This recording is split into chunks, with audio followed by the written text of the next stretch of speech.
नमस्कार दोस्तों, ढोल में पोल चैनल में आप सब मित्रों का हार्दिक स्वागत करता हूं। दोस्तों, हमारे धर्म ग्रंथों में ऋषि मुनियों ने एक तरफ जहां इन देवताओं की बहुत प्रशंसा की, इनको ईश्वर भगवान सिद्ध किया, दूसरी तरफ इन्होंने इन्हीं धर्मशास्त्रों में इनकी तमाम बुराइयां की, आलोचनाएं की और तमाम ऐसा चरित्र हनन किया कि ये राक्षसों से भी बदतर हो गए। राक्षसों का कोई प्रमाण नहीं मिलता है कि वो इतने दुष्चरित्र थे या दुराचारी थे। वो तो इन्होंने लिख दिया है कि वो राक्षस थे, उनका प्रमाण कोई नहीं मिलता। लेकिन इन्हीं देवी देवताओं के, चाहे ब्रह्मा हो, विष्णु हो, महेश हो, कोई भी हो, इन सब के दुराचार। और फिर इसके बाद बृहस्पति जी जो कि देवताओं के गुरु हैं, उनके बारे में भी ऐसी बात है जिसको आपने आज तक नहीं सुना होगा। इतने दुराचारी थे देवताओं के गुरु बृहस्पति जी कि उसको आप अगर दोस्तों पढ़ लेंगे और सुन लेंगे तो आपको यही कहेंगे कि देवता थे या कोई राक्षसों से भी बदतर थे। ये कैसे देवता थे, कैसे ये देवताओं के गुरु थे। तो दोस्तों, बृहस्पति के बारे में मैंने पढ़ा तो मैं चाहता हूँ कि आप भी जानें बृहस्पति के बारे में, जो कि देवताओं के गुरु कहलाते हैं। दोस्तों, आइए देखते हैं, ये बड़ा रोचक प्रसंग है। उनके कारनामे देखते हैं कि किस तरह से जो है उन्होंने अपने भाई की पत्नी के साथ, जो गर्भवती थी, उसके साथ दुराचार किया। भरद्वाज का जन्म हुआ, ऋषि भरद्वाज का। और दोस्तों, उनके जो है शिष्य, देवताओं का राजा इंद्र भी दुराचारी था, अहिल्या के साथ समागम किया, आप अच्छी तरह जानते हैं। और दोस्तों, एक उनका चंद्रमा शिष्य था, जिसे कि अत्रि मुनि का पुत्र बताया गया है।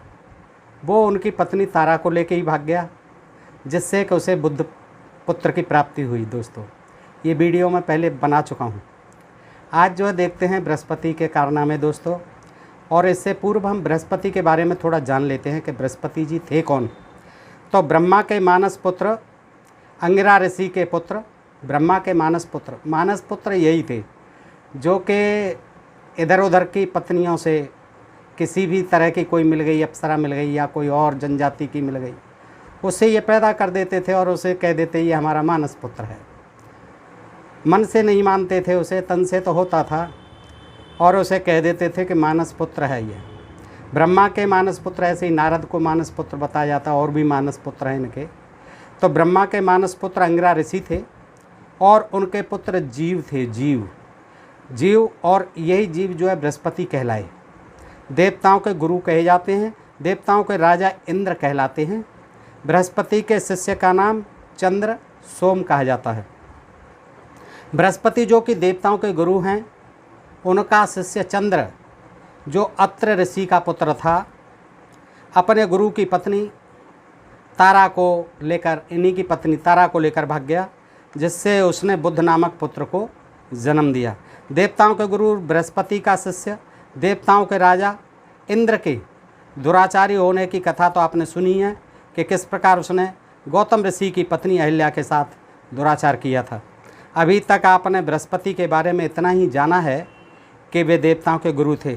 आज हम उनके काले कारनामे का भी चिट्ठा आपके सामने इस वीडियो के माध्यम से रखने का प्रयास कर रहे हैं। दोस्तों, कृपया इस वीडियो को आप पूरा देखें, आपसे ये अनुरोध है। तो आइए जानते हैं देवताओं के गुरु बृहस्पति के बारे में।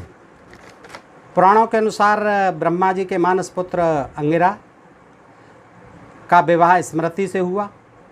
उनके उत्तत्थ हुआ जीव नामक 2 पुत्र हुए, यानी अंगिरा के 2 पुत्र हुए, जीव और उत्तत्थ। ये जीव बचपन से ही, यही बृहस्पति, जीव बचपन से ही शांत एवं जितेंद्रिय प्रकृति के थे, बहुत जितेंद्रिय थे। देखो आगे मालूम पड़ेगा। वे समस्त शास्त्रों तथा नीति के बड़े ज्ञाता थे। जीव ने प्रभास क्षेत्र में शिवलिंग की स्थापना की।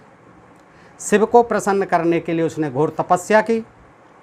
महादेव उनकी तपस्या को देखकर प्रकट हुए और बोले, हे द्विजश्रेष्ठ, तुमने घोर तप करके मुझे प्रसन्न किया है, अतः अब तुम्हारा नाम बृहस्पति होगा। ये शिव जी प्रसन्न हो गए जब शिवलिंग की पूजा की, और प्रकट होकर के कहने लगे कि हे द्विजश्रेष्ठ, आपने मेरी घोर तपस्या की है, मैं आपसे बहुत प्रसन्न हूँ और आज से आपका नाम बृहस्पति हो गया।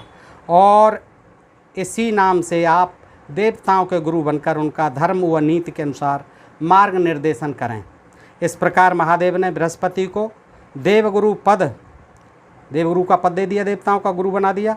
और नवग्रह मंडल में बृहस्पति, आपने सुना है, पढ़ा है दोस्तों, विज्ञान के युग में बृहस्पति जो है तारा है, तो नवग्रह मंडल में स्थान प्रदान किया ब्रह्मा जी ने, तभी वो शिव जी ने। तभी से जीव बृहस्पति और गुरु नाम से विख्यात हुए। देवगुरु की शोभा, तारा और ममता 3 पत्नियां थीं। उनकी ममता पत्नी जो है, जो उत्तप्त भाई की थी पत्नी के साथ, जो कि गर्भवती थी, उसे दुराचार करके भरद्वाज को और कच को पैदा किया उन्होंने। तो दोस्तों इस संदर्भ में देखिए ये क्या कहते हैं रजनीकांत शास्त्री जी, हिंदू जाति का उत्थान और पतन, इस पुस्तक में बृहस्पति के बारे में उनके क्या विचार हैं दोस्तों, देख लेते हैं। कि विष्णुवाद त्रिदेवों के सामर्थ्य की समीक्षा इस प्रकार कर अब अन्यान्य देवों के और उनमें सर्वप्रथम उनके परम पूज्य गुरु जी श्री बृहस्पति जी के आचरण का विचार किया जाएगा। ये इंद्रादि देवताओं के गुरु हैं बृहस्पति जी, और गुरु शब्द का अर्थ है गृणात धर्मम उपदेशित गुरु, अर्थात जो धर्म का उपदेश करता है वह गुरु है। वे बृहस्पति स्वयं धर्मशास्त्रों के प्रवर्तकों में से हैं, क्योंकि इन्हीं की रची हुई एक स्मृति भी है, बृहस्पति स्मृति, जो बृहस्पति के नाम से प्रसिद्ध है। अब इनका हाल सुनिए। ये अपने बड़े भाई उत्तथ की गर्भवती स्त्री ममता के रूप माधुर्य को देखकर इस प्रकार कामोन्मत्त हो गए कि अपना सारा धर्म कर्म भाड़ में झोंक ममता के लाख मना करने पर भी उस पर चढ़ बैठे। जिस कुकर्म से भरद्वाज नामक एक बालक का जन्म हुआ, जिसे मरुतदेवों ने शकुंतला दुष्यंत पुत्र राजा भरत को, जिन्होंने पुत्रहीन होने के कारण पुत्र प्राप्तार्थ मरोत्सोम यज्ञ किया था, पुत्रवत प्रदान कर दिया भरद्वाज को। भरद्वाज इन्हीं से पैदा हुआ, बृहस्पति से। और चूँकि कल आपने देखा था वीडियो में, भरत के कोई संतान नहीं थी, 3 पत्नियां थीं, लेकिन उन पर भी उन्होंने आक्षेप लगा दिया, इसलिए उन्होंने तीनों अपने गर्भ जो है मार दिए, और इस प्रकार वो संतानहीन रहे। फिर उन्होंने ये यज्ञ किया संतानोत्पादन के लिए, और जब मरुतदेवों को मालूम पड़ा तो उन्होंने जो भरद्वाज पैदा हुए थे बृहस्पति से, उनको जो है जा कर के दुष्यंत को दे दिया, और वहाँ से ही दुष्यंत का वंश आगे चलता है, जिसे भरत वंश कहते हैं दोस्तों। तो मैंने ये कल वीडियो में बताया था, और उसमें एक गलती मुझसे हो गई कि मैं जो है दुष्यंत को यदु का वंशज कहा है। ययाति के वंशज थे, पुरु के वंशज थे, क्योंकि ययाति के पुत्र थे पुरु, और पुरु के जो है वंशज थे ये दुष्यंत, और फिर उसके पुत्र थे भरत। तो दोस्तों इस प्रकार मैं खेद है, मैं कल गलत बता गया हूँ। और आज जो है आगे कहते हैं ये कि जिसको कर्म से भरद्वाज नामक एक बालक का जन्म हुआ, जिसे ममता देवी ने शकुंतला दुष्यंत पुत्र राजा भरत को, जिन्होंने पुत्रहीन होने के कारण पुत्र प्राप्तार्थ मर्तसोम यज्ञ किया था, पुत्रवत प्रदान कर दिया। श्रीमद्भागवत स्कंद 9 अध्याय 20 पढ़िए। ये अध्याय 20 में दिया हुआ है श्रीमद्भागवत में। स्ववंश के इस प्रकार नष्ट हो जाने पर राजा भरत ने मरुत्सोम नामक यज्ञ का अनुष्ठान किया। उस यज्ञ में मरुत देवों ने राजा को भरद्वाज नामक पुत्र दिया। एक समय बृहस्पति जी कामातुर होकर अपने भाई की गर्भपत्नी स्त्री के साथ मना किए जाने पर भी, पत्नी ने मना किया, गर्भवती थी, मैथुन करने में प्रवृत्त हुए। और आप देखिए कितना दुष्चरित्र थे ये देवताओं के गुरु तक, के मैथुन करने में प्रवृत्त हुए और गर्भ को शाप देकर अपना वीर्य छोड़ दिया। जब ममता ने पति के द्वारा त्यागी जाने के भय से बृहस्पति के वीर्य से उत्पन्न हुए बालक को छोड़ देना चाहा, उसने सोचा कि मुझे उत्तथ जो है छोड़ रखेगा नहीं, त्याग देगा, तो उसने उस जो बृहस्पति के वीर्य से उत्पन्न बालक था उसको छोड़ना चाहा। तो उस बालक के नामकरण का निरूपण करते हुए देवगणों ने यह श्लोक गाया। चूँकि बृहस्पति ने ममता से कहा कि मूढ़े इस दो के द्वारा, हम दो के द्वारा, अर्थात एक के क्षेत्र में दूसरे के वीर्य से, क्षेत्र किसका है, भाई का, तो दूसरे के क्षेत्र में एक के द्वारा दूसरे के क्षेत्र में, अगर भाई के क्षेत्र में वीर्य से उत्पन्न पुत्र का पालन कर, इससे परेशान मत हो, पालन कर, क्षेत्र भाई का है, वीर्य मेरा है, पालन कर। और ममता ने भी बृहस्पति से कहा कि हे बृहस्पति, तुम इस द्वाज पुत्र का पालन करो, तुम करो इसका पालन। द्वाज यानी हम दो से पैदा हुआ है, और पति से भी, अपने पति से भी दूसरा गर्भ है, और ये मुझसे है, तो दो से हो गया। द्वाज यानी दो से जन्मा हुआ, द्वाज पुत्र का पालन करो। और ऐसा कहकर माता ममता और पिता बृहस्पति दोनों चले गए, उसको छोड़ दिया। उन्होंने कहा कि मेरे तो गर्भ ऑलरेडी है अपने पति का, तो उसे न तो बृहस्पति ने स्वीकारा और न ममता ने, दोनों ही छोड़कर चले गए। अतः इस बालक का नाम भरद्वाज है। हे महाराज, देवताओं के ऐसा कहने पर उत्तथ्य ने जो कि भाई था बड़ा बृहस्पति का, उस बालक को कितथ अर्थात व्यर्थ जानकर वहीं छोड़ दिया, उसने भी छोड़ दिया उत्तथ ने, क्योंकि व्यभिचार जात पुत्र का पिंडदान क्षेत्रीय पिता को नहीं मिलता, जानकर वहीं छोड़ दिया। तब मरुतदेवों ने उसका पालन किया, और जिस समय राजा भरत का वंश वितथ यानी व्यर्थ अर्थात विनष्ट हो रहा था, उस समय उसको उन्हें दे दिया, भरत को। और यही कथा जो है दोस्तों इसमें दी हुई है श्रीमद् भागवत में, इसमें से भी देख लेते हैं और पुष्टि हो जाएगी। परीक्षित को कहते हैं सुखदेव जी महाराज कि 3 कन्या सम्राट भरत की पत्नियां थीं। वे उनका बड़ा आदर भी करते थे, परंतु जब भरत ने उनसे कह दिया कि तुम्हारे पुत्र मेरे अनुरूप नहीं हैं, भरत ने कह दिया अपनी पत्नियों से कि ये तुम्हारे पुत्र मेरे अनुरूप नहीं हैं, तब वे डर गई। 9वें स्कंद में है दोस्तों, ये 20वां-21वां अध्याय है। वे उनका बड़ा आदर भी करते थे अपनी पत्नियों का, परंतु जब भरत ने उनसे कह दिया कि तुम्हारे पुत्र मेरे अनुरूप नहीं हैं, मेरे अनुरूप नहीं हैं, मेरे मन के नहीं हैं, तब वे डर गईं कि कहीं सम्राट हमें त्याग न दें। उनको डाउट होगा, भरत को भी डाउट हुआ होगा कुछ, और उन्हें भी डाउट हुआ कि कहीं हमें जे इन बच्चों को लेकर कहीं छोड़ न दें। तब वे डर गईं कि कहीं सम्राट हमें त्याग न, इसलिए उन्होंने अपने बच्चों को मार डाला, तीनों ने मार डाला। इस प्रकार सम्राट भरत का वंश वितथ अर्थात विच्छिन्न यानी विनष्ट होने लगा। तब उन्होंने संतान के लिए मृषतोम नामक यज्ञ किया। इससे मरुदगणों ने प्रसन्न होकर भरत को भरद्वाज नाम का पुत्र दिया। अब देखिए भरद्वाज कैसे पैदा हो गए, बताती हैं ये कि भरद्वाज की उत्पत्ति का प्रसंग यह है कि एक बार बृहस्पति ने अपने भाई उत्तथ की गर्भवती पत्नी से मैथुन करना चाहा। उस समय गर्भ से जो बालक दीर्घतमा था उसने मना किया।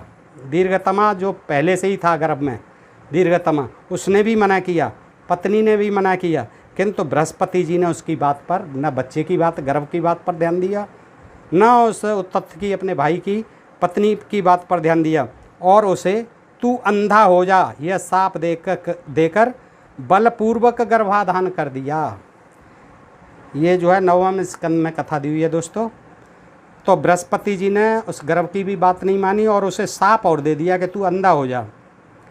इस प्रकार बलपूर्वक गर्भाधान कर दिया अपने बड़े भाई की पत्नी में।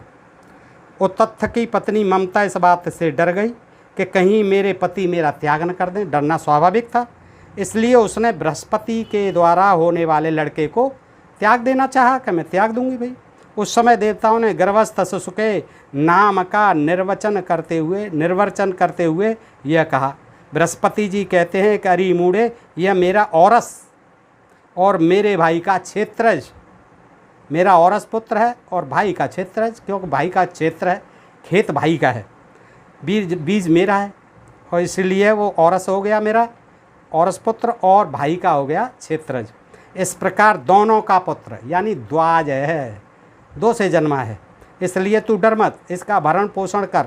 भर, इसका भरण पोषण यानी भर, भरण पोषण यानी भर, तो भरद्वाज दोनों से पैदा हुए को पालन पोषण कर, भर। इस पर ममता ने कहा, बृहस्पति यह मेरे पति का नहीं, हम दोनों का ही पुत्र है, पति का थोड़ा ही है, हम दोनों का पुत्र है, इसलिए तुम ही इसका पालन पोषण करो। इस प्रकार आपस में विवाद करते हुए माता पिता दोनों ही इसको भरद्वाज को छोड़ के चले गए, इसलिए इस लड़के का नाम भरद्वाज हुआ। देवताओं के द्वारा नाम का ऐसा निर्वचन होने पर भी ममता ने यही समझा कि मेरा यह पुत्र वितथ यानी अन्याय से पैदा हुआ है। अन्याय तो किया ही था बृहस्पति ने, अतः उसने उस बच्चे को छोड़ दिया। अब मरुदगणों ने उसका पालन किया और जब राजा भरत का वंश नष्ट होने लगा तब उसे लाकर भरत को दे दिया और यहीं से भरत वंश चलेगा। यही वितथ यानी भरद्वाज भरत का दत्तक पुत्र हुआ और यहीं से आगे फिर भरत वंश का वर्णन आता है इसमें 21वां अध्याय से। तो दोस्तों इस प्रकार से आपने देखा कि ये देवताओं के गुरु और स्वयं देवता जितने भी हैं सब कितने दुराचारी थे, इन्हीं में लिखा पड़ा है दोस्तों। इन ऋषि मुनियों ने एक तरफ इन्हें भगवान सिद्ध किया है, महादेवता सिद्ध किया है, महादेव सिद्ध किया है, लेकिन दूसरी तरफ इनके चरित्र का इतना बीभत्स वर्णन किया है कि इनको दुराचारी कहना भी कम लगता है, कम पड़ता है दोस्तों। ये आपने देखा दोस्तों, कैसा लगा ये प्रसंग आपको बताएं। और दोस्तों आगे अपने प्रिय चैनल ढोल में पोल को सब्सक्राइब करते रहें। आज के लिए इतना ही।